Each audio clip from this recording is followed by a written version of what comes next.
നമുക്കൊന്ന് സംസാരിച്ചാലോ? പറ, ഡിവോഴ്സ് എന്നുള്ളത് ജീവിതത്തിന്റെ അവസാനമാണോ? എന്നോട് പലരും ചോദിച്ചിട്ടുണ്ട്.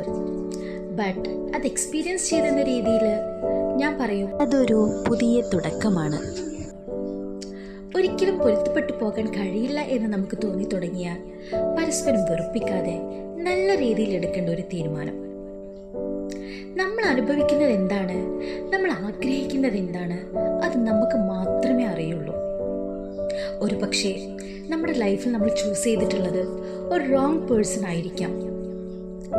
ഒരു ജീവിതം മുന്നോട്ട് പോകുമ്പോൾ മാത്രമേ നമുക്ക് ആ ജീവിതത്തെക്കുറിച്ച് നമുക്ക് ഐഡിയ കിട്ടുള്ളൂ. നമുക്ക് ഒരുമിച്ച് പോകാൻ കഴിയില്ല എന്ന് തോന്നിയ നല്ല രീതിയിൽ ആ ബന്ധത്തെ ബഹുമാനിച്ചുകൊണ്ട് തന്നെ ഡിവോഴ്സ് ആവാം. അതാണ് അഭിമാനത്തോടു കൂടി നമ്മൾ ചെയ്യേണ്ടത്.